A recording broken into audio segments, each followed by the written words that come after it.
You are heading to Paris and there is so much to know, but this one video is gonna get you like 80% of the way there. We're gonna go fast. We got lots of tips to share with you. We're gonna take you all over Paris. You're gonna have a great time just watching this. Hi, I'm Jordan. And I'm Erica. And we're your guides abroad.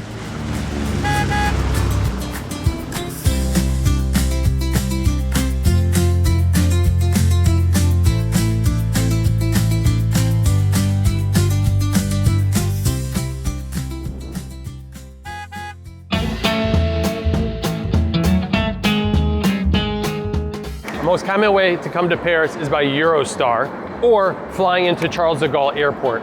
We're at Gare du Nord station right now where the Eurostar comes in. Eurostar is great, leaves from St. Pancras station in London, right to Paris Gare du Nord station.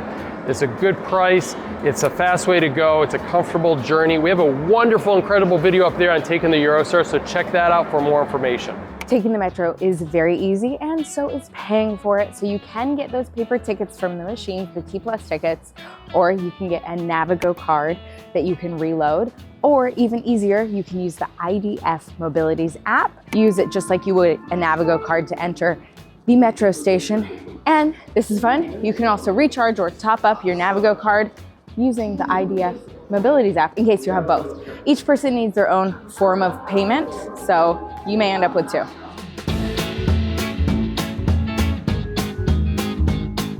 High on your list is probably getting some delicious bread, pastries, all the things you've seen, and they are as good as you think they are going to be, trust me. But I do want to explain a couple differences so you know what shop you should be walking into. All right, so the first one behind me, Au Boulangerie. This is a French bakery and they must bake their bread on site in order to use the word. They might also sell pastries on site. Alternatively, a patisserie is a bakery that employs a licensed master pastry chef. Tip, go early in the morning to beat the morning crowds. So like before 9 a.m. It also can get busy again after school, and many of them will be closed on Mondays, like a lot of things you'll find in Paris, closed on Mondays. It's cheap, easy, and delicious, and most of these places, you take the food to go and head to a park to picnic or bench nearby or back to your hotel or apartment.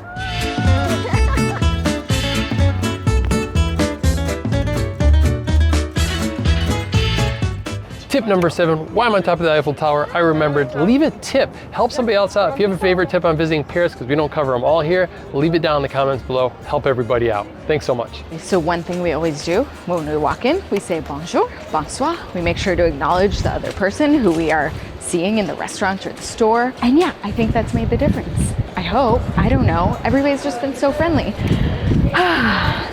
Now we're heading to the Place du Vosges.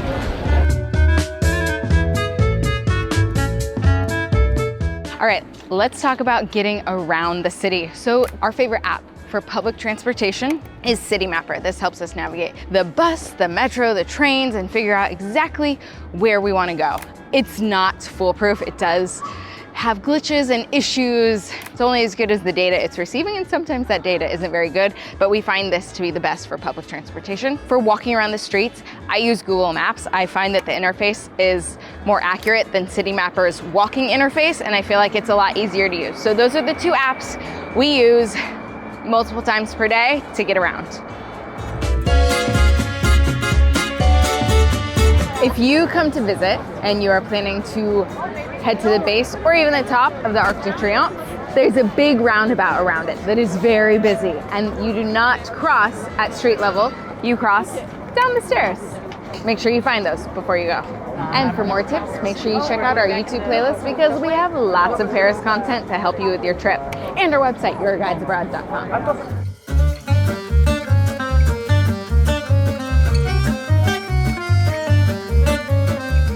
One thing to be prepared for is it takes longer to get around than you think. Transportation is easy. It's really easy to move around the city. It just takes a while. I'm in a cab right now. Great, easy. There's also wonderful public transportation. You can take the metro, the trains, the buses. It's all very accessible. Just make sure you give yourself enough time so you are not late for your museum entrance like we are. All right, and if you are coming to Paris, and you are, because you're watching this video, make sure you check out our Paris itinerary at yourguidesabroad.com/itinerary. It takes you on excursion days around the city on a perfectly planned out route so you can see some amazing sights, eat at some wonderful restaurants. It comes with a video guide, an audio guide, and a transportation guide. So it'll make your trip planning so much easier. Check it out.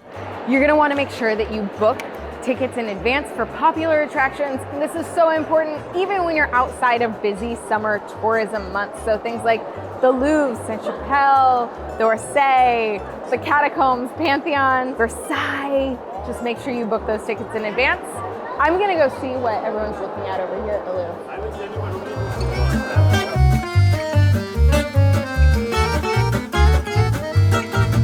If you want a truly authentic sit and savor experience, do as the Parisians do and picnic. Just go out, especially on a beautiful sunny day. So there are so many parks and gardens that you can picnic in. Just go pick up some food from a market. We're doing this tomorrow in the Luxembourg Gardens.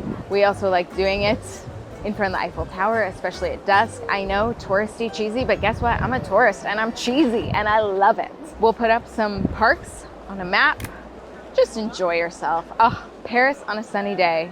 Is there anything more beautiful? I don't know.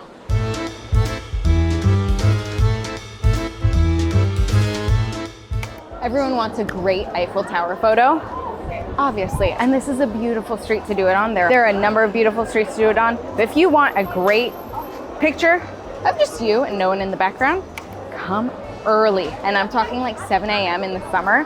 We came here, check out this picture that we got. No one's in it. There are a lot of cute fruit stands and markets, things like that, but if you need something a little extra, there are plenty of grocery stores that you can pop into. The local produce markets are super cute and delicious. Something special tonight because this lovely lady, she booked a reservation for us for dinner. And that brings us to our next tip. When you're in Paris, if you got a favorite restaurant you want to go to, make sure that you book it in advance. And actually, really just try and book a lot of your dinners in advance because you don't want to be stuck looking for a bad restaurant. There you go, there you go, the big tip. All right, we're gonna go enjoy a nice dinner right now. And we do say make reservations in advance. So you can either make them on the restaurant's website, you can call the restaurant, or you can book on the Fork, which is an easy place to book for restaurants. So in general, your meals happen, lunch from about 12 to 2, dinner from about 7 to 10, 10:30-ish. But some places serve meals all day, and that's, you'll see signs that says continuous service, service continue, and that's how you know they're serving food all day long. Since we're talking about restaurants, France, and especially Paris, is accredited with the first restaurant opening, especially in Western civilization. The article I found from the History Channel says that it's actually the Chinese that opened up the first restaurants in the 12th century. They had lots of restaurants in thriving trade areas. But out here in the West, the French did open the first restaurant. Their bullion restaurants opened up in the 1760s and 1770s before the French Revolution. It is a place for people to go and actually eat instead of just a tavern keeper saying like, hey, this is what we got for lunch today and you better show up at 1 o'clock. They had printed menus, you sat down at a cafe table, and you could come at any time of day or certain times of day and order from the menu. That started here in France. And the bouillon restaurants were so popular. Bouillon was a really hearty meal people liked a lot, especially during the Enlightenment era. It gave you like vigor and nutrients. That went so well, that gave birth to fine dining restaurants that you started seeing after the French period of the Revolution and the Enlightenment. There you go. So enjoy that French restaurant. That's where it started. Number 18, try a Latin Quarter restaurant in our free download that we have down below. It's a great itinerary and we end in Latin Quarter where we give you some recommendations on restaurants. We are not in the Latin Quarter right now. We are in the first, we're pretty close to the Latin Quarter. One tip is to don't overthink it, especially when it comes to food. The food is great. You are probably going to have some absolutely fantastic meals. The internet food information, I should say, can be overwhelming when you are chasing the best cafe, the best baguette, the best whatever, croissant in Paris. Just find some place that looks lovely.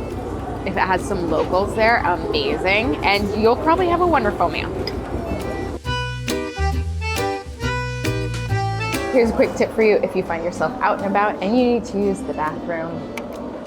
Pop into a cafe, hang out, have a quick drink, coffee, an actual alcoholic drink if you like, whatever. And take this as an opportunity to slow down and relax, rest your feet for a minute. And if you don't want to sit at a table, you can usually even sit at the bar for a quick drink. All right, you are probably going to need to use the toilet while you are out and about. So some tips for you have changed because some of the toilets require you to pay 50 cents, €1, something. So make sure you have change on you for that. And if you take an espresso at the bar rather than sitting at a table, it's usually cheaper. Fun fact. And there's a toilet right behind me that you have to pay for.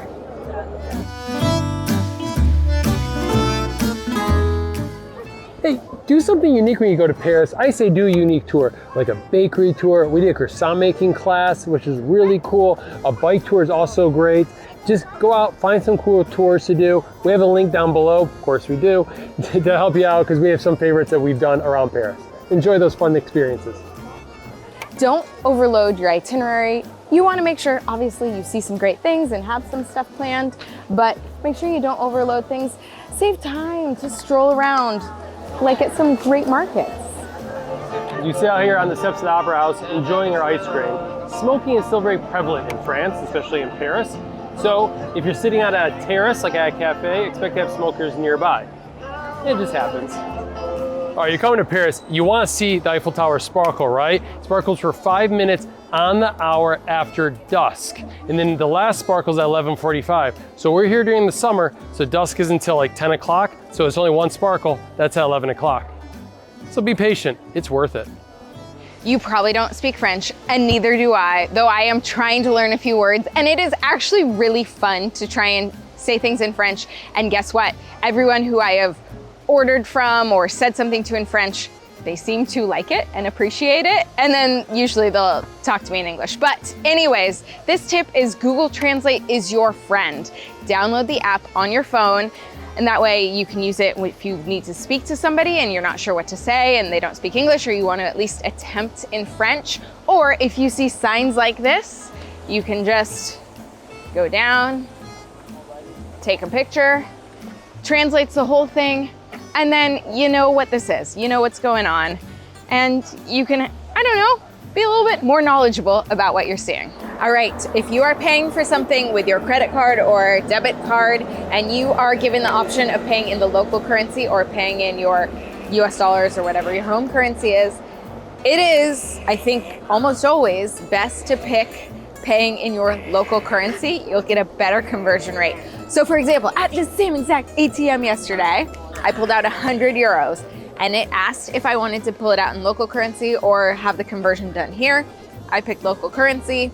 The conversion here, it would have charged me $114. And when I checked my bank statement, it was $107. So a $7 difference adds up over your trip. So don't want to waste that money. All right, when you arrive on Eurostar to Gare du Nord station in Paris, you can take the metro, which is really easy, or hop in a taxi. A big tip on the taxi, make sure it's a meter taxi. You wait in the taxi rank right behind me, but get this, in our trip to Paris, we waited in the taxi rank for the families and groups. We got in the taxi. Once we got in, it changed from a meter. He wanted to have 115 euros, dollars, or pounds. So the fact that he wanted cash was a big sign that wasn't right. He even showed us a yellow laminated card saying it costs 115 euros for the ride. None of that was true. You got to do a meter taxi. Now, obviously, if you don't do the rank, you have guys walking around saying taxi, taxi. So stand in the rank, make sure you do the meter. That's a big tip for you, right? You want to start off your trip right. If you don't want to deal with that, grab the metro or grab an Uber also. And make sure you make time for a romantic walk along the Seine. My job is to hold her hand. I also will say, if you have kids with you and it's not such a romantic walk, along this walkway, they do have little parks and play areas for kids. So make sure you check those out. This is nice though. It is nice. We are at Versailles right now. Another tip for you is a day trip like out to Versailles or Giverny worth it for you. Now, our rule of thumb is if you're only staying in London for 2 or 4 days, then you'll have so much to do in Paris that you won't have time for a day trip. Try to do it on another trip or something like that, right? And that reminds me, my next tip is don't overload your itinerary. You don't want to pack it full of too many things. You'll just get exhausted. I do that to my family all the time. So just plan out, have a good structure to it, put some rest in there, lots of time for cafes, a lot of time to just sit and savor, take it all in. We do have itineraries, Paris itineraries at yourguidesabroad.com/itinerary. And you're gonna love those because those are perfectly planned out. They have an audio guide included in there and a transportation guide, help you get around, plus 4 excursion days all throughout Paris. You're gonna have a great time. All right, on to the next tip. Let's talk about tipping because that can be confusing when you are traveling through multiple countries. So, tipping is not compulsory here. It is not expected, but it is appreciated if you have enjoyed your meal or have wonderful service. You know, tipping a little bit extra is always nice, but it is not required or expected. It's just not part of the culture. If you're in a touristy, very touristy restaurant and they want to try to rip you off a little bit, they may ask how much you would like to add on for a tip. And that's a sign of you're being a little scammed. Pack the ugly but comfortable shoes. Trust me, we are walking like 20,000 steps and just pack the ugly shoes. You can do it. I'll be honest, these are like fairly comfortable, not the most comfortable. I would pack like some big old tennis shoes right now for these big walking days. And you know what? I don't care what people think. I don't care. Make sure you bring your water bottles with you. You will find water refilling stations on the street. I love that this says "Be Parisian, drink tap water." And it says it in English, which is funny. There are also sparkling water fountains around the city. And this one misted from the top. Good for a hot day like today.